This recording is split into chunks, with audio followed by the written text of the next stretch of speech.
All right. Good morning, good afternoon, good evening, everyone. Thank you for joining this June community call. My name is Yun Wang. I am the product manager in Office Platform team. I am the facilitator of this meeting. Today we have several topics. We will start from introducing Copilot agent in Office with add-in actions. And then we'll introduce the deprecation of Excel API formatted number. And we will talk about add-in availability when new Outlook is offline. And also we will recap the latest updates we just announced in Build 2025. And the last one, as always, we will do Q&A from the previous session. So let's get started. We have 5 speakers for today. Matt, who is the principal product manager in Office Platform team. Yun Wang, myself, and Adrian are the product managers for Word, PowerPoint, Excel accessibility. And Leonardo from Excel team, who is the software engineer, and Akshayta is the senior product manager from Outlook accessibility team.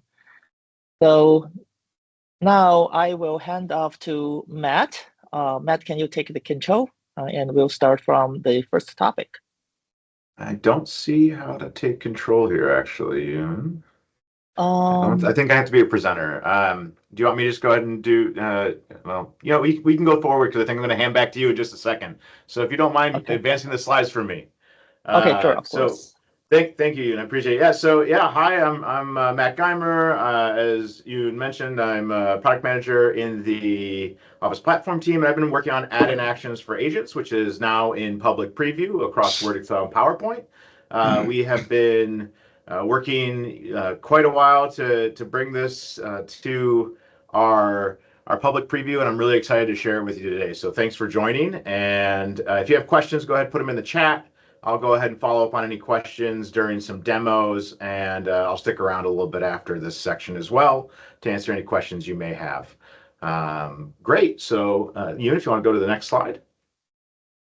Thank you. So, what are the Copilot agents and add-ins, and what are add-in actions, and why do we want to know about them, and what do they do? Like, there's this high-level question that I'm sure a lot of folks are asking, and really what it comes down to is like, Copilot has these agents that can do some really interesting and great things inside of Office. Office add-ins, as we know, super powerful, help us extend Office. Very, very, very important to how we can get the work to be done inside of Office for our various scenarios.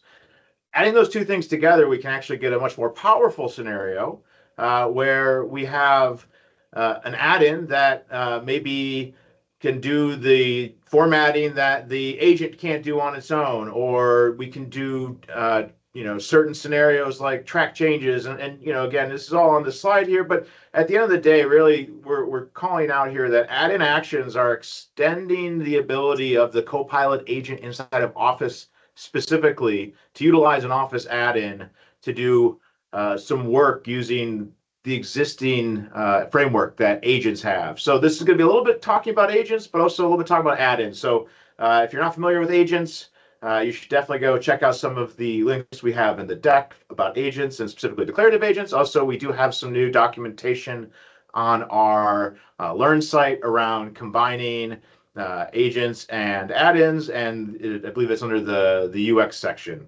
There is a link in this deck, though. So let's go ahead and move forward and start talking about a little bit of like how this works.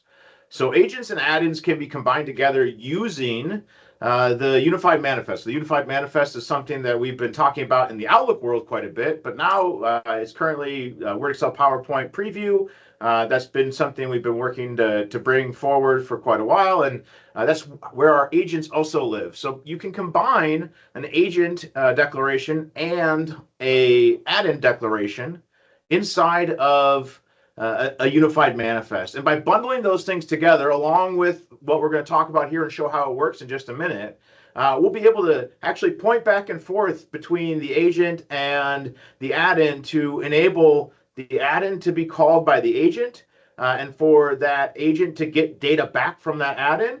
in a way that we hadn't been able to do before. So at a high level, again, the scenario here is like you go into the agent becomes this natural language extension to your add-in, and the agent is able to have an API plugin that can then go and actually point back to your Office JS add-in, and that Office JS add-in will then execute and run the Office JS code and other JavaScript code in it when it's called by that agent, and then the agent goes and gets that data back if data is returned, or the on-canvas manipulation is done, whatever it is that your add-in was having listed. That is what the agent will, basically execute through the add-in. There's a great question here in the chat already, which is, can a third-party agent be combined in the manifest? The whole point of this extension right now that we've been focused on is extending existing add-ins or new add-ins with, again, kind of the agent as a natural language interface, as well as expanding agent capabilities inside of Office. So it is a one-to-one bundling where you have to be in the same package, which means you as the app developer and app publisher would be basically linking those two things together. So the Contoso agent and the Contoso add-in can talk to each other. They have to be in that same manifest, which means they get a same, what they call like an app ID or a title ID, and that's related more to details in the back end. But there isn't a ability to call like Contoso add-in A from Contoso agent B if they're not bundled together. And then there's another question here. Again, great high-level question. Then we'll dive into some demos here in just a second. Can add-ins pass information to Copilot to continue a chat dialogue? So this is using the same. If you're familiar with agents, we have API plugins, and those are really around calling REST APIs. This is extending that idea. So we'll see in a minute again the details on the implementation. But this is using your add-in more or less as a skill. And the word skill is a little overloaded, so that's why action is the correct term here. It is definitely a way to interact with your add-in. It is a way for you to continue a chat dialogue, because you may have something where you say, hey, I have an agent that has a capability to do reviewing of some information. We'll see this in a demo in a second. And my agent can't review that information specifically. The add-in knows how to do that. I built an add-in that does that. But that add-in can be called by the agent to say, hey, go ahead and do the review, and then pass back the results to that agent to continue the chat. So it is really a crossing of these ecosystems. I think it's really great to see the chat questions. I'm going to go ahead and pause answering those and continue forward because I think we have some really great demos that help show this. And before we dive in the demo, I think this is the last one before our demo that Yun's going to do. This is really around how do we make these pieces linked together. It's pretty again, built on top of the existing infrastructure we have. So at a high level, there's the API plugins that we may be familiar with, that we use open API specifications for to call REST services. We've extended that.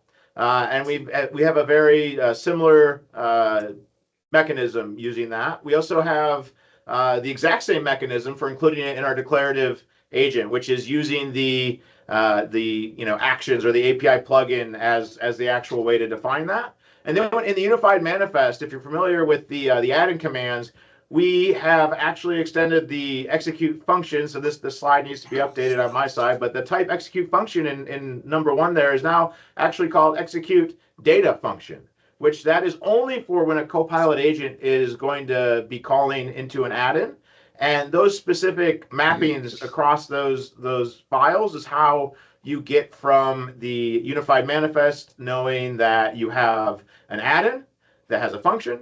The API plugin manifest has the definition of the parameters and the instructions on how to use that function. And then inside of our actual add-in, we do need to associate that function that we called out in our manifest to the actual JavaScript we want to call. So again, very, very lightweight additional pieces on top of what we've already built. I think a demo is worth probably 3 million of my words because it's a video demo. So I'm going to go ahead and hand off to Yun, and I'll answer any questions in the chat while Yun goes ahead and does an awesome demo. Thanks very much, Matt. Hello everyone. Again, this is Yun speaking. We prepared 2 demos for today, one for Word, one for Excel. So I'll start from Word. So we'll have, let's start from exploring a existing add-in, word add-in. So we prepared a sample here, and this add-in actually does the citation management for the Word document. So basically, it can view the citations and insert citation, etc. Let's do some explore in the code a little bit. So I go to the task pane, and there are actually two. Oh, oops. Wait a sec. Yeah. Stop a little bit. Let's. Sorry for that, but let's go back. So yeah, so for this add-in, it's manage citations, and underneath, let's go back to the code. So in the code here, we actually will take a look at the two major features over there. One is that we get the citation, the sources and the references from a get my bib service. We hard coded, but you definitely can integrate your services here. And also another one is insert citation function, which does a very simple operation just to get selection and insert endnote. So basically, this is the existing add-in, and now we are going to extend this add-in to an agent action. So in the manifest, so this is the JSON-based manifest for the add-in, but we want to say, hey, Mr. JSON file, I want to extend myself to a Copilot agent. So I should add this Copilot agent field over here, and also I need to tell, what kind of functions are we going to expose. So from here, at the extension runtime section, we will need to add actions for insert citation or get my bibs features over there. And then let's go back, say, hey, now I have, I tell add-in that I can expose to agent.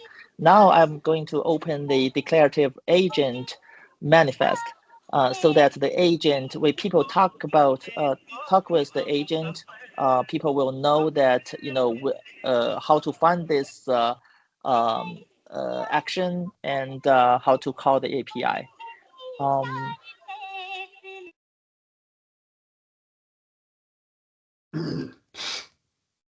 Let me.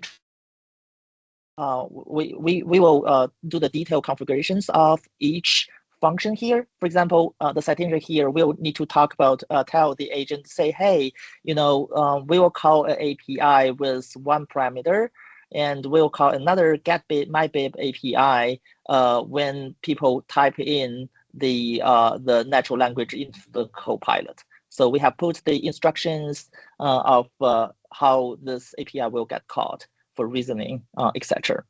And from implementation perspective, let's go back to the implementation of these APIs. We don't change any existing APIs, but what we will do is that just like the command, you're exposing a command add-in, right? So you can do an associate operation to associate your operation with the add-in action in the code. So with that, these are all the configuration for the manifest, but also we need to link the add-in project to the agent project. So there's one last step that you need to map the ID in the add-in manifest to the agent YAML configuration file. And you also need to put some endpoint over there. So yeah, so that's basically the configuration. And then let's just restart the server. Basically, we'll do two things. One thing is that we start the local server for add-in, and also we provision the agent to the cloud to do the online testing. After everything's uploaded and set loaded, now if we are going to open the Copilot, and you click the little icon here, you will see the site service agent over here. We will do a simply, insert citation. So it will call the site service, and it will call the insert citation function as we configured, right? But one thing you will notice that the citation itself is hard coded. So if you just say insert citation, what you will get is that the Wang will be inserted into the document. But this is not, what we want, right? We want to we want to take advantage of the Copilot. We want to have Copilot to tell the customer, say, hey, which citation should be added.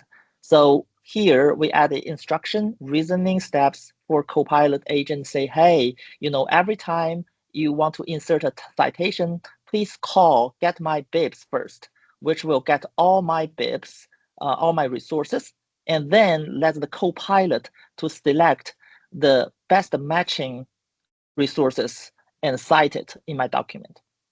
So let's go back, and after we provision this instruction again,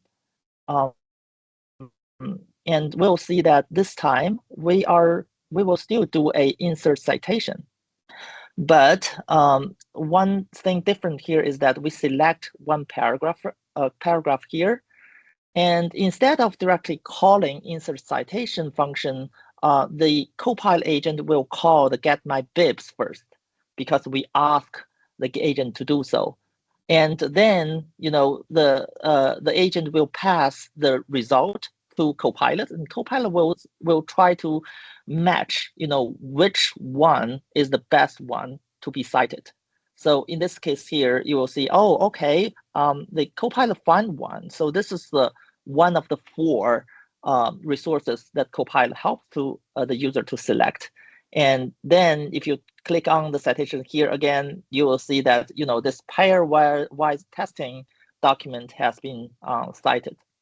And let's test another one. So we do another highlight selection for another paragraph, and this time Copilot agent will select another citation or resources to be cited here. So you don't implement anything for the matching algorithm here. The Copilot does everything for you. So this is actually demonstrated, not only Copilot agent is a new entry for your add-in, but indeed your add-in can take advantage of Copilot itself to provide more values to your customers. And your add-in is not disappeared, right? The customer can still go to the add-in and do the further operations as well. And you can switch back and forth by clicking the buttons. Right, okay, that's all for the Word demo. I'll hand off to Excel part. So Adrian, please.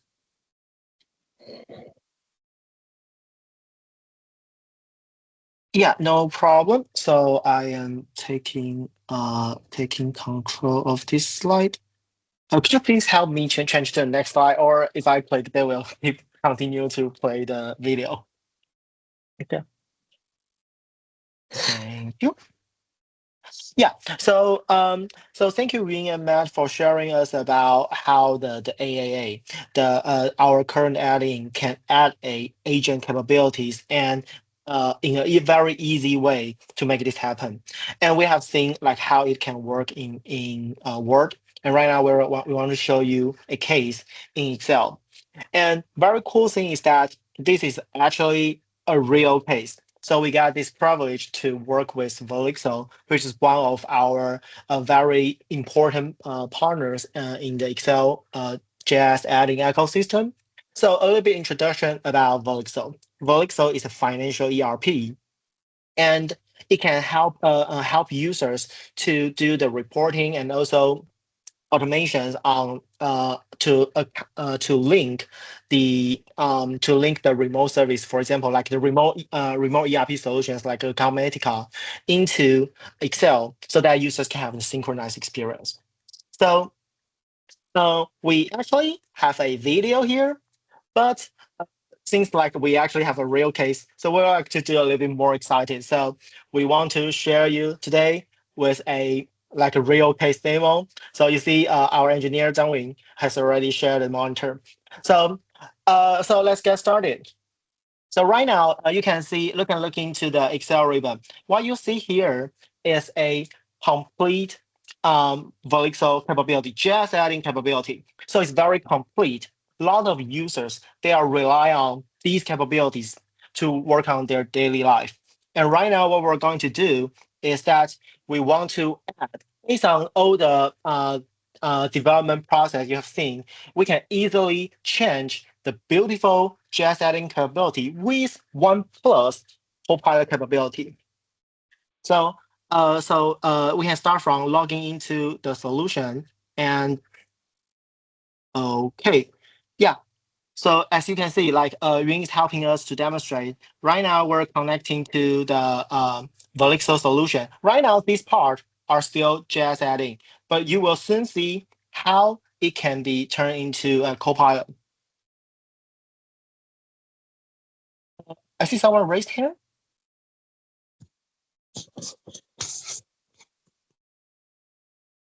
Okay, yeah. So we will keep doing. So Yun, please help us move to the Copilot. Move to Copilot. What Copilot, please? Oh, sorry, Zhang Yun. Zhang Okay, sorry. Yeah. So right now, so let us put in our shoes into a user. So after so let's imagine like the data analysis. They are trying to look into they are doing the daily work and they're trying to work on their spreadsheets. So because like this is some existing data, so first thing they want to do must be, hey, I want to get the latest data. So let's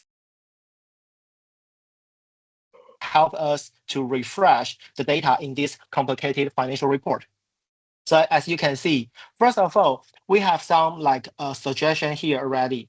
So this means with the Copilot agent, you can not only combine the LLM capability, but also because LLM is smart, they can understand user intention. So as a user, you don't must have to learn a lot about how to being a very professional financial analyst to understand a lot of the complicated feature, but you can just simply share your intent with Copilot. And as you can see right now in the demo, well, we just ask our Volixo agent to refresh data, and our agents, they can understand how to do that, and then you see the data is currently refreshing. So this can really help us to lower down the learning curve that our users might have. And there's one more thing very important is that because LLM is taking place, LLM knows what does it mean by a good analysis. So as a developer, we can actually design a more detailed step-by-step flow. For example, after we refresh data, your agent can suggest the next step. For example, do you want me to do a quick analysis after we get the latest data? These are the flow you can design in the Copilot agent, so which will actually enable users for more futuristic capabilities. Okay, so now we have already got all these data. So as a financial analyst, I'm going to look into this data. So as we can see in the screen, there is a budget planning. This is about budget planning. So we have an existing budget plan and then what they actually spend. Okay, and I found something weird. As we can see, like in this view, we found like some data seems to be like over budget, right? There's something in red already.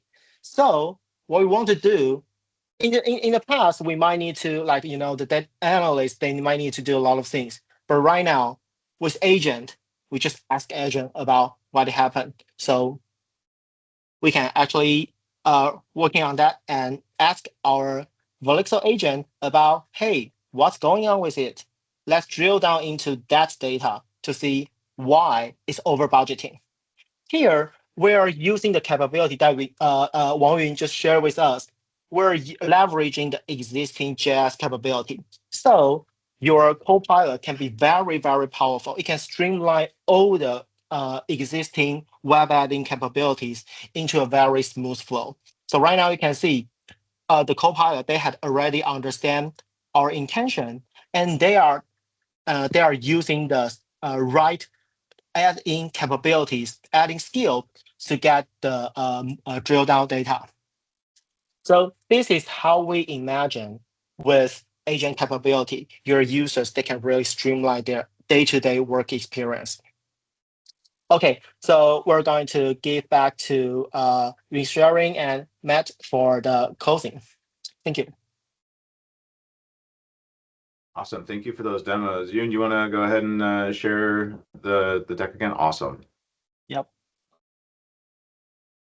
Yeah, I love seeing how this works. It's great to see the demos. We did have some coverage of this at Build. We'll talk about that later in this call. But if you want to get started, I'll continue to answer questions in the chat. They're great questions. Thank you so much. Wonderful to see the interest and the other scenarios that folks are bringing up. Again, I will continue to answer those questions in the chat. If you want to start working with this now, there's a couple ways you can do it. So it is available for Windows in the Insider Beta and Preview channel. I put Build 2506 there because it's a pretty recent build. It might be available in some earlier beta channels, but the Insider Preview channel, it's definitely the Build 2506. Web, you should be in target release. Those links are available, and I can also drop those in chat if folks need them. Those are just around how to change your deployment channel and how to be part of targeted release. If you have those abilities in your tenant, you can go ahead and check those out.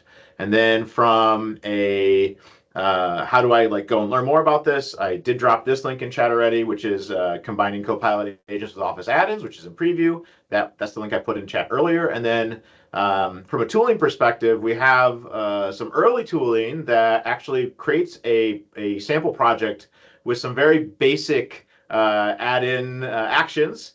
So not quite like what we saw in these demos, the citation was a great example, the Vixio stuff's a great example. All this is great to see real scenarios. The sample here is more of a, how do you see it working? You can try that with the M365 agent toolkit in VS Code. Make sure that you go to the settings, and if you install that and then do the enable declarative agent support in Office add-in as a requirement to actually be able to see that as an option when you create a new agent. But there's lots of ways you can go try it out. I would love to hear any feedback. Continue to put bugs in GitHub and all the other feedback channels we have. And thank you very much. We'll continue to be talking about this quite a bit over the coming months. We're really excited to see this and all the great scenarios that get created. So thanks. Thanks, everyone. Thanks, Matt and Adrian. And the next one, Leonardo, can I hand over to you? Yes. Hope you guys can hear me. I'm going to go ahead and take control here. Hopefully that works.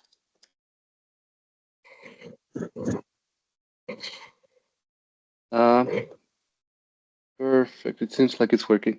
All right. Hello, everyone. My name is Leo, and I'm a software engineer in the Excel team. And today I'm going to be talking about the deprecation of the formatted number cell value type in Excel. If you have any questions, please put them in the chat. I'll make sure I answer all those at the end. And I'm going to get started here. All right, for a little bit of context, during this past build, we introduced a new values with metadata data type API in Excel. This new API allows you to quickly create basic values with additional data behind them. These values look and act like numbers, text, and booleans, but they contain so much more information that can be easily accessed. But in this case, they also include the number formatting property. Because of this new API, as of API set 1.19, formatted number cell value is now deprecated, and we are defaulting all the use for numbers to double cell value.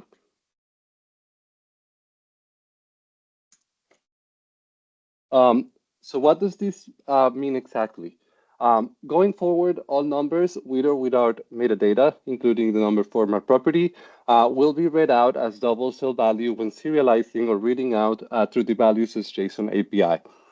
Formatted number cell value types can still be used for writing into the grid for backward compatibility, but going forward, please do not expect values as JSON API to return formatted number cell value type anymore.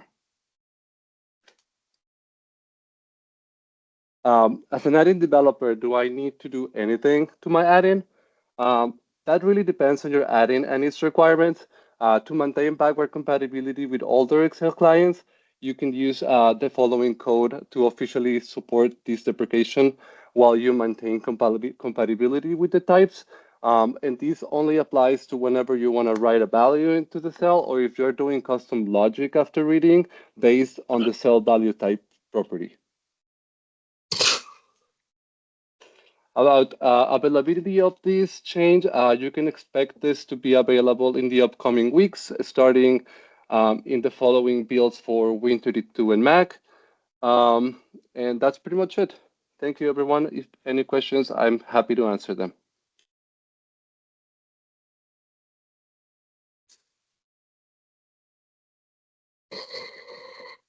All right. So let's move to the next section. Add-in availability when new Outlook is offline. Akshayta, Yes. can you take the control? Yes, thanks you. I just wanted to check. I do have a demo as part of this. Have you shared audio while sharing the screen? You actually can directly share your screen if you want, but No, I'm okay with it because the demo is part of this deck anyway. okay. So you want me to play or? Yeah, Yep, let me give the just control. go Yep. ahead and move forward. I've taken Yep. control, right? Great. So, hi everyone. My name is Akshayta, and I'm here to talk about add-in availability when New Outlook is offline. So, you can now use New Outlook for Windows even when you're not connected to the internet by enabling offline access, which is the demo that we have on the left. And when it's turned on, New Outlook basically saves a copy of your emails and calendar events to your device, and it provides access to these items even if you're offline. It's important to note that offline is turned on by default for New Outlook, so you can go ahead and test it out if you have access to New Outlook. However, web add-ins require a stable internet connection to run, which means that even if you have the setting turned on, web add-ins won't work when users are disconnected from the internet. Additionally, web add-ins will also not load when if New Outlook was launched without any internet connection. But in the following slides, we will definitely cover the add-in availability and what types of add-ins are supported even when New Outlook is offline.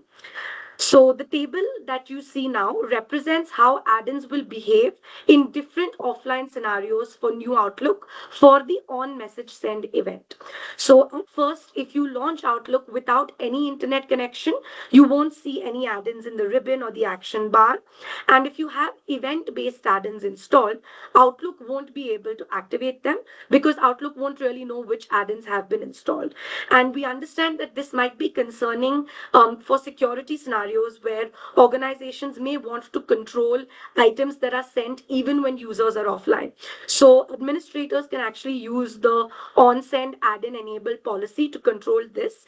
And when it's configured, any items that you try to send while you're offline are actually saved to drafts instead of outbox whenever Outlook is launched without any internet.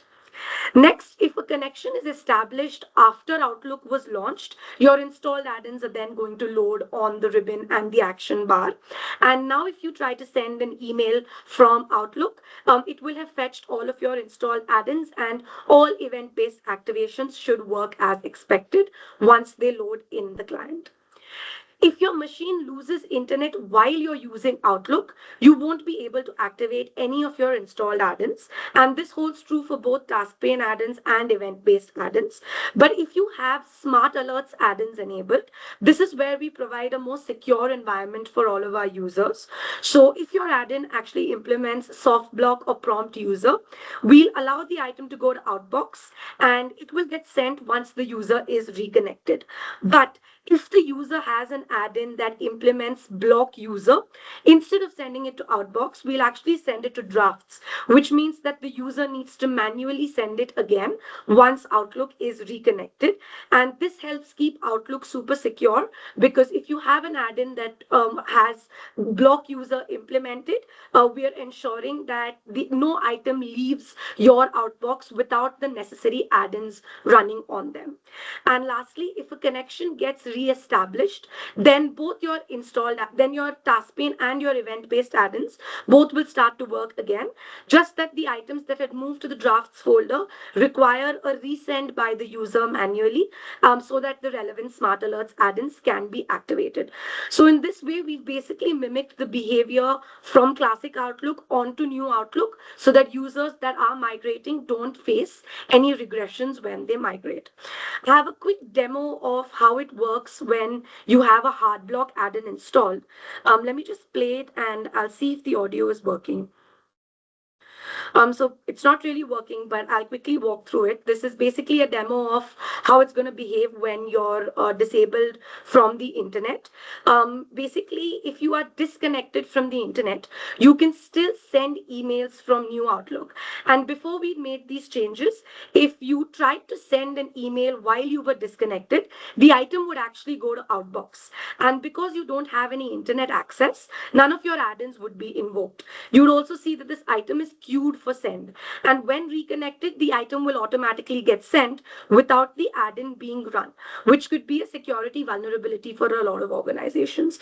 Now, with the new changes, even when you're disconnected from the internet, if you have an add-in that uses block user or block on send, any item that you try to send while offline will not directly move to Outbox. Instead, it'll stay as a draft, and you'll see this dialog informing you that your add-in has stopped your send. And this is how we ensure that Outlook continues to remain stable and secure. So that basically concludes the changes that we've made for add-ins that rely on the send event. In case there are any questions, please feel free to leave them in the chat and I'm happy to address them. Thanks very much, Akshayta.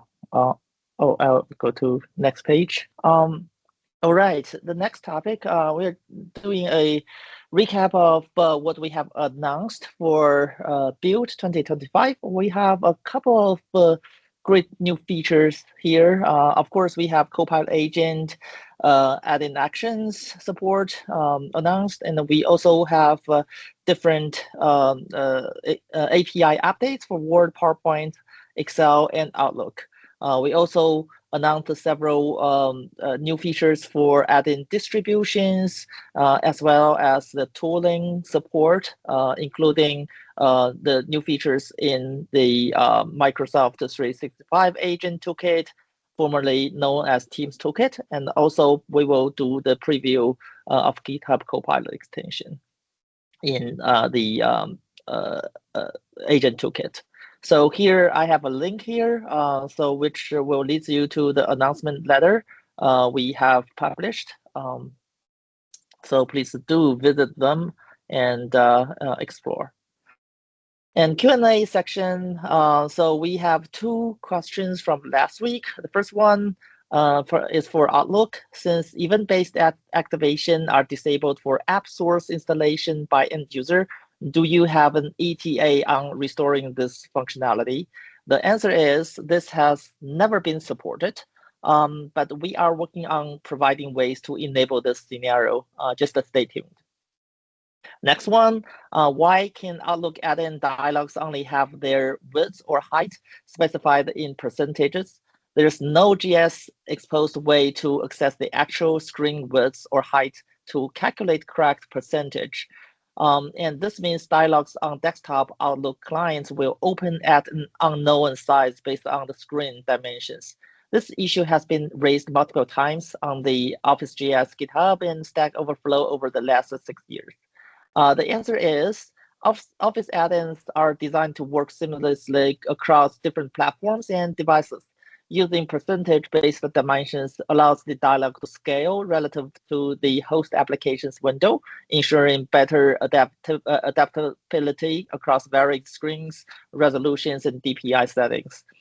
We really appreciate if you can share more details about the specific scenarios where you consider setting the dialog size differently. This will help us better understand your needs and provide more targeted guidance. And also, we do have several new publications and documentations. Here are the highlights. The build announcement for sure, and we also have developer experience introduced with the Microsoft 365 Agent Toolkit, and about Copilot. And also we have several new articles related to Excel, the APIs, and the other capabilities for Excel extensibility. And also more articles related to Excel. And also we have updated articles about NAA and our legacy token deprecation. We also have several topics related to Outlook. And hopefully you can take a look at those articles offline. And if you are new to our community call, here are the resources for you, the documentations, and how to quickly get started. We have several articles there to get you started in several minutes. We do have toolings inside the WXPO to help you to run the Office.js code in Script Lab. And we do have samples. And you can also join the Microsoft 365 dev programs and also play with Office scripts as well via these links. And if you want to engage with the team, here are the different channels for you. Of course, you can always ask questions through the channels listed here and report issues or bugs from GitHub repo. And post your feature requests and ideas from the Microsoft developer suggestion channel here. And we not only have this call, but we also have multiple community calls for our developers. So you can join others if you want to learn more about Microsoft 365 capabilities, Power Platform, etc. So these are links for you. And as always, thank you very much for your joining today. Glad to have you here, and let's meet a month later. We'll have next call in July the 9th, and see you there. Thanks everyone, and have a great day, great night, and bye-bye.